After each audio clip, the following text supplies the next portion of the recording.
लेकर देश भर में सियासत गर्मा गई है। मध्य प्रदेश के मंडला में जिला कांग्रेस कमेटी ने सरकार के खिलाफ मोर्चा खोल दिया। उदय चौक से बस स्टैंड तक निकाले गए विशाल मशाल जुलूस में कांग्रेस नेताओं और कार्यकर्ताओं ने केंद्र सरकार पर शिक्षा व्यवस्था में भ्रष्टाचार और लापरवाही के आरोप लगाए। जिला कांग्रेस अध्यक्ष डॉक्टर अशोक मरस्कोले और पूर्व जिला अध्यक्ष एडवोकेट राकेश तिवारी ने दोषियों पर कठोर कार्रवाई और जिम्मेदार मंत्री के इस्तीफे की मांग की है। प्रदर्शन में बड़ी संख्या में युवा और कार्यकर्ता शामिल रहे। देखिए हमारी इस पूरी रिपोर्ट में। नीट पेपर लीक होने को लेकर मंडला में कांग्रेस सड़कों पर उतर आई। जिला कांग्रेस कमेटी ने उदय चौक से बस स्टैंड तक विशाल मिसाल जुलूस निकाला। हाथों में मशाल लेकर कार्यकर्ताओं ने पेपर लीक बंद करो, युवाओं के भविष्य से खिलवाड़ बंद करो के नारे लगाए। जुलूस में कांग्रेस नेताओं ने एक स्वर में सरकार से तत्काल कार्रवाई और शिक्षा व्यवस्था में पारदर्शिता की मांग की। जिला कांग्रेस कमेटी मंडला के पदाधिकारियों के साथ बड़ी संख्या में कार्यकर्ता और युवा मौजूद रहे।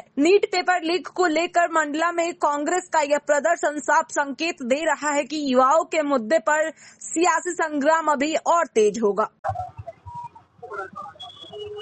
जैसा कि आपको पता है कि नीट परीक्षा जो कि डॉक्टर्स की एंट्री का परीक्षा होता है, बहुत से परिवारों की बड़ी उम्मीदें रहती है कि उनका बच्चा बड़ी मेहनत से पढ़ के डॉक्टर बनेगा।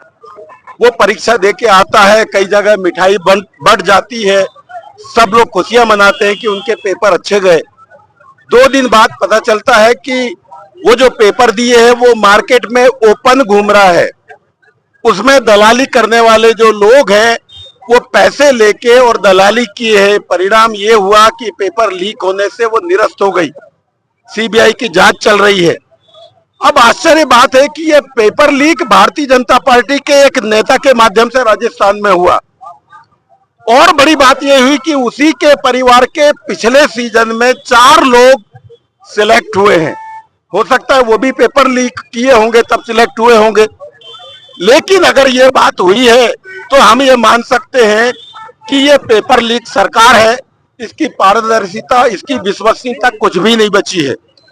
ये 89 बार पेपर लीक हो चुका है, 48 बार दूसरी बार परीक्षा हुई है, 4 बार नीट की परीक्षा डबल से हुई है। तो आप मान सकते हैं कि अगर 89 बार अगर पेपर लीक हुई है विभिन्न परीक्षाओं की, तो ये जो इसकी विश्वसनीयता, शिक्षा की जो विश्वसनीयता कहाँ रह गई है।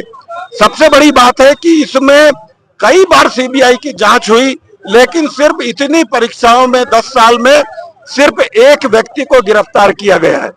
ये कौन सा सीबीआई की जांच होती है भाई? तो ये तो एक बहुत बड़ा एक संगठित अपराध है जो भारतीय जनता पार्टी के नेताओं के माध्यम से हो रहा है। लगातार ये बातें फिर वही पुनरावृत्ति, पेपर लीक सरकार का नया कारनामा, 22 लाख छात्रों के भविष्य के साथ जिस प्रकार से खिलवाड़ किया गया है अपने चिर परिचित अंदाज में, जैसा कि इस सरकार का रवैया है, फिर वही काम, 22 लाख छात्रों के भविष्य के साथ खिलवाड़।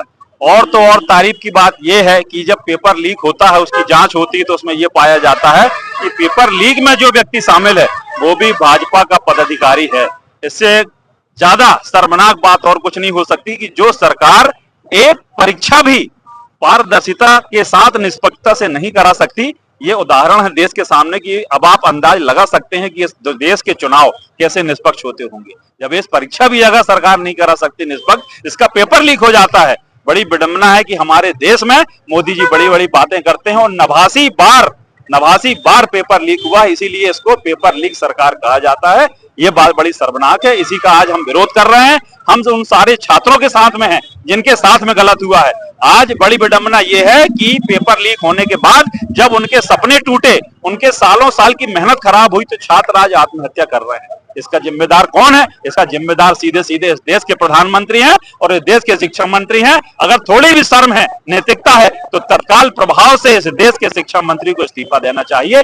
आज हम उन सारे छात्रों के समर्थन में ये मशाल जुलूस निकाल रहे हैं और ये हमारा आंदोलन निरंतर आगे जारी रहेगा। और सरकार को अभी भी अगर सरकार नहीं चेती तो इसके बड़े गंभीर परिणाम होंगे। इस देश का छात्र, इस देश का युवा इनको कभी माफ नहीं करेगा।